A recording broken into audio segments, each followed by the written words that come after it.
ગુજરાતી સાહિત્યને વૈકલ્પિક વિષય રાખીને તૈયારી કરતા વિદ્યાર્થીઓને મુખ્યત્વે બે પ્રશ્નો મૂંઝવતા હોય છે. એક, તૈયારી કેવી રીતે કરવી, અને બીજો, તૈયારી ક્યાંથી કરવી. પહેલાં તૈયારી ક્યાંથી કરવી એની વાત કરીએ. પેપર 1 છે એના સિલેબસને 3 ભાગમાં વિભાજિત કરી લેવાનો. એક, સાહિત્યનો ઇતિહાસ, સાહિત્ય સ્વરૂપો અને ભાષા વિજ્ઞાન. સૌથી પહેલાં સાહિત્યના ઇતિહાસ વિશે જોઈએ. સાહિત્યના ઇતિહાસ માટે ધીરુભાઈ ઠક્કરની ગુજરાતી સાહિત્યની વિકાસ રેખા કરીને બુક છે. એના ભાગ 1 થી ભાગ 5 વાંચી લેવા. સાહિત્યના સ્વરૂપો માટે ટોપર્સની કોપી વાંચવી. તેજસ પરમાર અને પિંકેશ પરમાર બંનેની કોપી અવેલેબલ છે. બીજું, 17 સાહિત્યના સ્વરૂપો પ્રસાદ બ્રહ્મભટ્ટની બુક છે, એ વાંચવી હોય તો વાંચવી, બાકી તમારી ઈચ્છા. ભાષા વિજ્ઞાન માટે તમારે જયંત કોઠારીની ભાષા પરિચય અને ગુજરાતી ભાષાનું સ્વરૂપ કરીને બુક છે. અને બોલી વિજ્ઞાન અને ગુજરાતીની બોલીઓ યોગેન્દ્ર વ્યાસની બુક છે, જે બોલીઓ માટે કામ આવશે. પેપર 2 છે એને 19 કૃતિઓમાં વિભાજિત કરવામાં આવી છે. તો 19માંથી બધી કૃતિઓ વાંચવી એ જરૂરી નથી, પણ જો તમારી પાસે સમય હોય, પર્યાપ્ત સમય છે, તો 19 કૃતિઓને વાંચો. અને જો તમે યુદ્ધના ધોરણે તૈયારી કરો છો તો મહત્ત્વની કૃતિઓ વાંચી લો, બાકી બીજી કૃતિઓમાંથી મહત્ત્વની આરસી વાંચી લેવાની.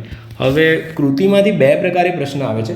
એક, આરસી કૃતિમાંથી પૂછે છે, 100 માર્ક્સની આરસી હોય છે. અને બીજું, કૃતિમાંથી વિવેચન રૂપે પ્રશ્ન પૂછે છે.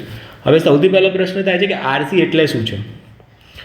તો આરસી એટલે કૃતિમાંથી કોઈ એક વાક્ય છે એને પસંદ કરવામાં આવશે અને એ વાક્ય પેપરમાં આવશે. એ વાક્યને તમારે કોણ બોલે છે, કઈ કૃતિમાંથી લેવામાં આવ્યું છે, કોને કહે છે, કયો સંદર્ભ છે, એમાં લેખકના કયા ગુણો છે, એમાંથી કૃતિના કયા ગુણો ચમકે છે, એમાં એની સામાજિક બોધ શું આપે છે, એ બધું શોધવું પડશે અને એ બધું લખવું પડશે. તો પેપર 2 માટે આટલું કરવાનું છે. હવે જો તમે કોલેજમાં તૈયારી કરતા હોય તો પેપર 2ની અમુક કૃતિઓથી શરૂઆત આપણે કરી શકીએ. જેમ કે માનવીની ભવાઈ છે, પાટણની પ્રભુતા છે, રાયનો પર્વત છે, સરસ્વતીચંદ્ર છે. સરસ્વતીચંદ્રથી શરૂઆત ના કરતા, શરૂઆત પાટણની પ્રભુતા યા માનવીની ભવાઈથી કરજો, પછી સરસ્વતીચંદ્ર વાંચો, કારણ કે સરસ્વતીચંદ્રની ભાષા થોડીક અઘરી છે. અને જો તમે એક વર્ષ સોલોલી યુપીએસસીની તૈયારી કરો છો અને તમારે ગુજરાતી સાહિત્યની તૈયારી કરવી છે, તો તમે યા તો 2 રીતે તૈયારી કરી શકો છો. એક, પેપર 1ને આખું પૂરું કરો અને પછી પેપર 2ને કરો, યા પેપર 1 કરતાની સાથે સાથે સમાંતરે પેપર 2ની કેટલીક કૃતિઓ વાંચવાનું ચાલુ કરો.